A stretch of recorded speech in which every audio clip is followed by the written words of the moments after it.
Bonjour à toutes et à tous et bienvenue dans cette nouvelle vidéo. La cathédrale de Strasbourg, un magnifique bâtiment connu de tous, surtout entre autres pour sa fameuse flèche unique qui la rend si particulière. Mais dans cette vidéo, je vais vous parler de 5 choses que vous ignorez très probablement sur la cathédrale de Strasbourg. Si la vidéo vous a plu, pensez au like et surtout au partage. Oui bien sûr. Le partage aide énormément la chaîne à se faire connaître, c'est vraiment ça qui fait connaître la chaîne. Donc surtout n'hésitez pas à partager. Sur ce, bonne vidéo. Le trou du si, on va bien parler de trou du cul. Ce chef-d'œuvre architectural cache une multitude de petits secrets et de petites choses atypiques, et pour certaines c'est le cas de le dire. Sur le tympan du portail central de la cathédrale est représenté l'enfer. On peut y voir le diable qui est posé sous une marmite bouillante, et juste à côté de lui, un anus étoilé. Oui, il s'agit bien d'un anus étoilé, éclaté même. Alors par contre l'explication est un tout petit peu glauque quand même. En fait, ce cul qui souffle, c'est comme ça qu'il s'appelle, représente Camille Plosorch, un évêque qui a été banni de la ville car, il abusait des enfants. Voilà, je vous ai dit que c'était un petit peu glauque. Du coup, il a été représenté en enfer, l'anus bien visible de tous, et vu la tête que le diable y fait ainsi que la sienne, je pense qu'il va regretter son geste pour l'éternité. Autre petit détail sympa, si on peut dire ça comme ça, si on regarde juste au-dessus, on peut y voir un enfant qui tient son zigouigoui. Ouais, et il le tient pour uriner sur le postérieur de l'évêque. Belle allégorie de la vie. Tente d'enculer quelqu'un un jour et il te pissera dessus toujours. Ah, l'art et la poésie. La cathédrale, coupable de haute trahison. Enfin, si on veut. Alors, avant de commencer ce petit point, je tiens à préciser quelque chose de très important par rapport à ma relation avec la Révolution française. Elle est pas bonne. Je suis ce qu'on appelle un anti-révolution française. Attention, les idées me plaisent, c'est pas ce que je dis. C'est logique tout ça, la liberté, le fait de s'affranchir de la monarchie, tout ça. Ouais, mais y a l'art et la manière, quoi. Non, pour moi, non. Pour moi, les révolutionnaires, c'est quasiment tous une belle bande de babouins abrutis s'agitant dans tous les sens. Voilà, c'est à peu près comme ça que moi je clarifie la Révolution française. Bonjour maman, je sens que tu vas m'engueuler. Voilà, petit point éclairci, on va pouvoir continuer. Vous attendez pas à ce que je sois objectif. En 1793, la flèche de la cathédrale de Strasbourg a été mise en procès devant un tribunal révolutionnaire. Ah putain... Ouais bon, déjà là ils font fort quoi. Pour mettre un bâtiment au tribunal, déjà on voit le degré des mecs. Allez, la suite. Le motif de la plainte... Sa hauteur fait injure à l'égalité et donc à la Révolution française. Ouais, et les mecs ils ont failli la péter pour ça. Je vous l'ai dit, c'est des babouins dégénérés ces mecs.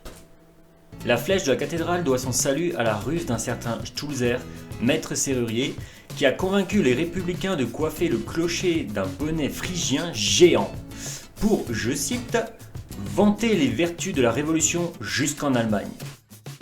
Ouais, enfin bon. En tout cas, elle portera ce bonnet phrygien pendant 9 ans. Cet objet géant, un peu atypique on va dire, était conservé à la bibliothèque municipale et malheureusement il a été détruit pendant la guerre de 1870 par un bombardement prussien. Le lac souterrain. Alors attendez. Ne fuyez pas la vidéo, vous allez sûrement apprendre un truc que vous ne savez pas sur ce lac. Je ne vais pas juste parler de la légende là. Pour ceux qui ne connaissent pas, il existe une vieille légende sur un soi-disant lac souterrain sous la cathédrale de Strasbourg. La légende, ou plutôt les légendes, racontent qu'un lac souterrain se trouverait sous la cathédrale de Strasbourg. Ces eaux abriteraient des créatures et des monstres tout droit sortis des enfers. Et qu'une barque naviguerait au-dessus sans passeur. Les légendes racontent qu'une voûte immense au-dessus du lac soutiendrait la cathédrale.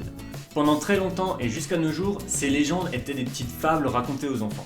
Mais dans toute légende, il y a une part de vérité. En 2018, des archéologues ont trouvé, suite à des travaux urbains, une galerie romaine située sous les rues à proximité de la cathédrale. Un dédale de tunnels court sous le centre historique. Ces galeries permettaient très probablement d'acheminer de l'eau jusqu'à une grande citerne souterraine.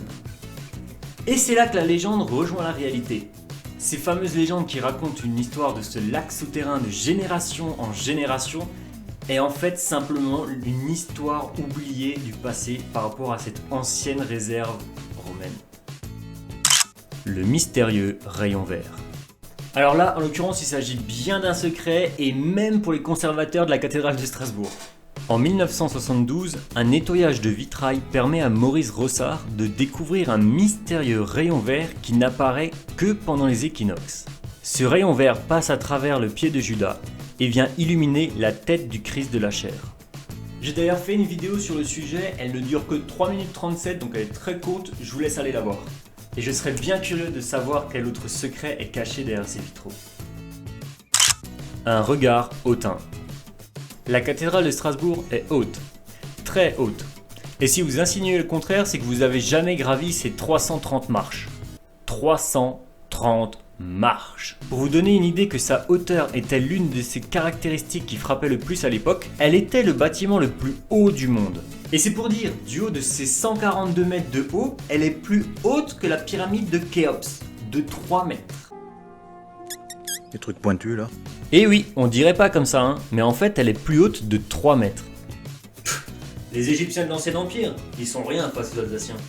Et voilà, si vous voulez un deuxième épisode sur ce sujet-là, vous pouvez juste le noter en commentaire parce qu'il y a encore plein de choses secrètes ou méconnues sur la cathédrale de Strasbourg. Dites-moi en commentaire si vous les connaissiez tous. Comme d'habitude, pensez au like, commentaire, partage, et surtout les partages, c'est vraiment ce qui aide la chaîne à se faire connaître, c'est super important. Sur ce, portez-vous bien et à la prochaine.